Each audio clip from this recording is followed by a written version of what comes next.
नमस्कार और शुभ सायंकाल दोस्तों। रजनीकांत जो कि बहुत ज़्यादा रेपुटेटेड व्यक्ति हैं, बहुत ही शानदार एक्टर भी हैं, मेरे पर्सनल बेस्ट एक्टर्स में से रजनीकांत एक हैं और दक्षिण भारत में उनकी जो फैन फॉलोइंग है बहुत ही ज़्यादा हद क्रॉस है। उन्होंने फाइनली 13 जुलाई को ये डिसीजन दे दिया है और डिसॉल्व कर दिया है। आरएमएम क्या है, फुल फॉर्म बताऊंगा, और उन्होंने स्पष्ट रूप से कह दिया है no intention to be a part of politics. आप में से कुछ लोग सोच रहे होंगे कि ऐसा तो वो पहले भी कह चुके हैं, पहले और अब में खबर में क्या अंतर है और ये खबर दोबारा क्यों बताना चाहते हैं। अंतर है इसीलिए बता रहा हूं, अंतर नहीं होता तो नहीं बताता। समय आपका और मेरा दोनों का महत्वपूर्ण है। एक और न्यूज में दिखा देता हूं आपको कि मिंट ने भी इस न्यूज को कवर किया है, द हिंदू ने भी इस न्यूज को कवर किया है। No intention to enter politics in the future says actor Rajinikanth.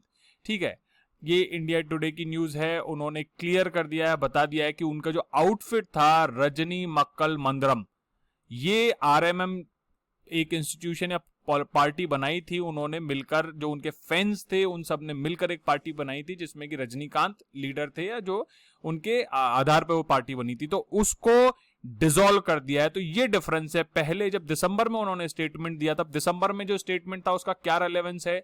Rajinikanth जी की जो पार्टी है वो क्यों नहीं आ पाई, क्या रजनीकांत फ्यूचर में पार्टी बनाएंगे या केवल रजनीकांत जी जो हैं वो भविष्य में अपने पॉलिटिकल जो विचार हैं वो रखेंगे, क्या रजनीकांत जी जो लोकल गवर्नेंस, ये लोकल जो पार्टी सिस्टम था, दो पार्टी सिस्टम जो तमिलनाडु में था, उसको क्या चैलेंजेस दे सकते थे, इसके बारे में सारी चर्चा करूंगा। एक एक क्वेश्चन क्रिएट करके मैंने इन सारे डाउट्स को क्लियर करने की कोशिश की है। उससे पहले देख लेते हैं कि अभी जो परसों उन्होंने कल जो स्टेटमेंट दिया वो क्या है। उन्होंने साफ साफ बोला कि it is my duty to clarify the status and functions of RMM. RMM की फुल फॉर्म में बता चुका हूं, रजनी मक्कल मंदरम है, जो कि उन्होंने बनाई थी, उनके फैंस ने मिलकर बनाई थी। और उन्होंने कहा कि कई जो लोग हैं ऑफिस वेयरर्स हैं और जो फैंस हैं उनके दिमाग में बहुत सारे सवाल हैं इस पॉलिटिकल एफिलिएशन या पॉलिटिकल पार्टी से लेकर।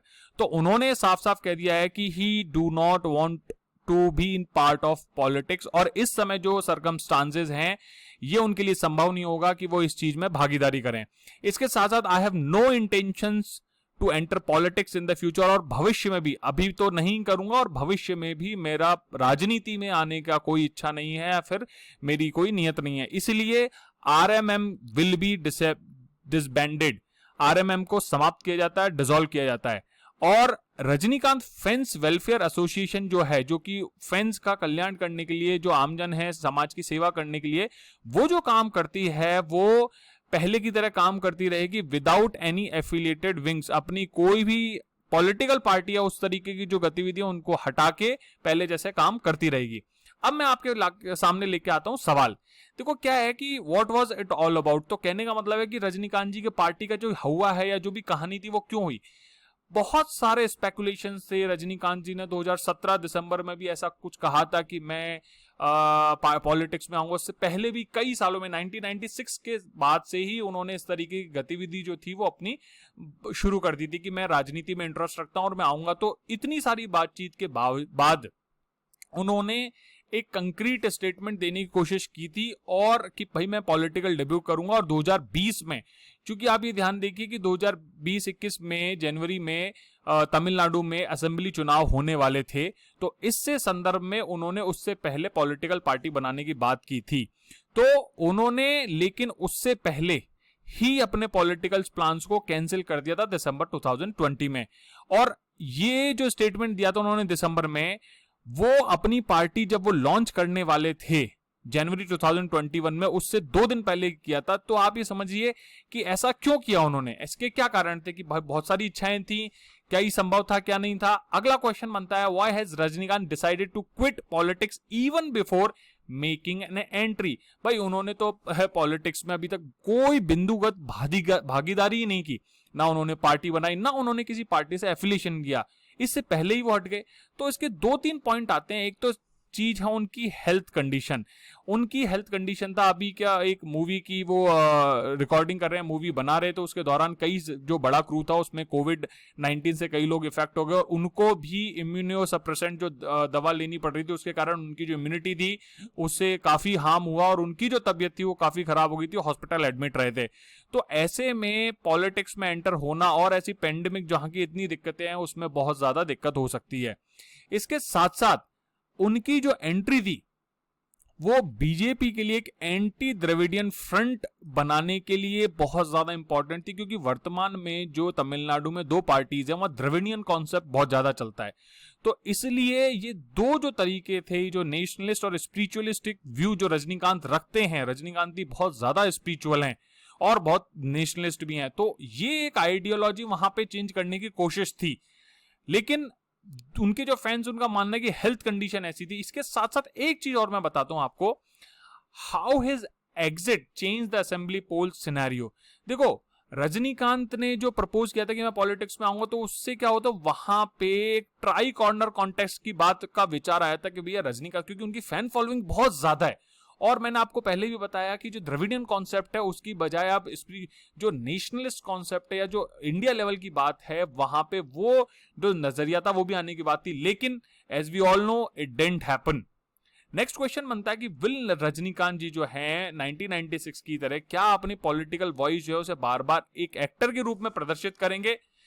देखो, इसमें दो धड़े हैं। एक धड़ा कहता है, जो आरएसएस कैंप है या कुछ उनके फैंस है, वो हमेशा कहता है कि चाहे वो पॉलिटिक्स में आए, पार्टी बनाए या नहीं बनाए, लेकिन अपकमिंग इलेक्शन जो था, जो तमिलनाडु में होने वाला था, उसमें वो द्रविडियन फ्रंट के अगेंस्ट होंगे और फेवर करेंगे बीजेपी का, ऐसा मानना था। लेकिन ऐसा कुछ खास हुआ नहीं। इसके साथ साथ कुछ जो फैंस है, मेजोरिटी ऑफ फैंस है, वो ये कहते हैं कि रजनीकांत जी के बहुत सारे ऑब्लिगेशंस हैं, वो बहुत ज्यादा बंधे हुए हैं, चाहे उसकी फिल्म मेकिंग हो या और भी अन्य कार्य हो, सोशल वर्क हो, ये सारी चीजें। तो ये ऑब्लाइज होना है, इसके कारण वो जो अपनी इच्छा से अनुसार जो चीजें करने की क्षमता है वो अभी पूरी तरीके से नहीं है, क्योंकि वो काफी रूप से अकाउंटेबल है, बंधे हुए हैं अलग अलग चीजों से।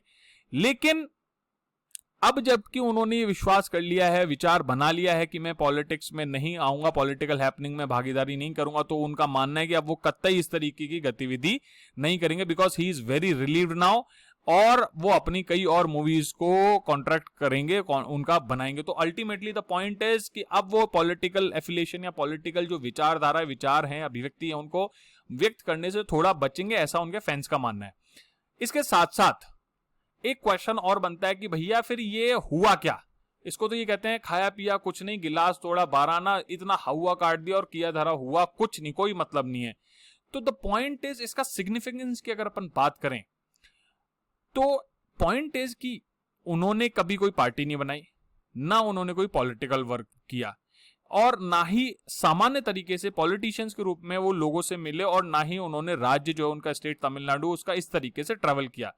तो ये जो उनकी पार्टी थी, एक्चुअली ये केवल पेपर पे थी, और वो भी पेपर पे भी प्रॉपर्ली नहीं थी।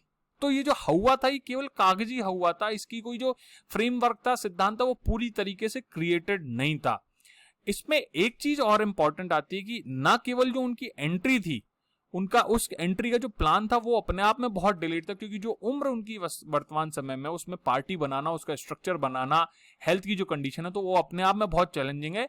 बल्कि इसके साथ साथ वो खुद कई कारणों से कंफ्यूज थे कि उन्हें किस एफिलिएशन में जाना चाहिए, क्या विचार रखना चाहिए, चाहे वो व्यक्तिगत हो या फिर राजनीतिक स्तर पे हो।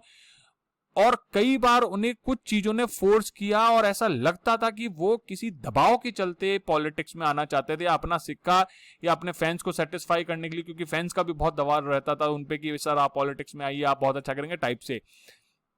इसके साथ साथ जब इन्होंने अपने पॉलिटिकल प्लान्स को समाप्त करने का पूरा निर्णय ले लिया है, तो एक तरीके से ऐसा कहा जाएगा कि it was a much hyped political party that was never born. ये वो पार्टी थी जो जिसका कभी जन्म ही नहीं हुआ, वो पार्टी समाप्त हुई है। तो इसमें कोई समस्या नहीं है। लेकिन मेरा मानना है कि जो राष्ट्रभक्ति या जो नेशनलिस्ट लोग होते हैं, या फिर जो डेमोक्रेसी और जनसेवा से जुड़े हुए हैं, उन्हें अपने राजनीतिक विचार स्पष्ट रूप से रखने ही चाहिए, चाहे वो बॉलीवुड हो या साउथ इंडियन की जो मूवीज हैं, या फिर हमारे भोजपुरी जो भाई बहन है वहां जो मूवीज बनती हैं, या फिर असमी जो फिर नॉर्थ ईस्ट में है, अलग अलग जगह जहां पे मूवीज बनती है, इस तरीके के जो आर्टिस्ट लोग हैं उन्हें लॉजिकली नेशनलिस्ट जो विचारधारा है उसे स्पष्ट रूप से रखना ही चाहिए। लेकिन हाँ, इसमें हमें यह ध्यान रखना ही चाहिए कि सभी प्रकार के इमोशंस का रेस्पेक्ट करते हुए हमें ये बात करनी चाहिए, हमें हेट स्पीचेस से बचना चाहिए, क्योंकि हिंदू, मुस्लिम, सिख, ईसाई, जैन, बौद्ध, पारसी और यहूदी, ये सब भारतवर्ष, ये सब मिलकर भारतवर्ष का निर्माण करते हैं।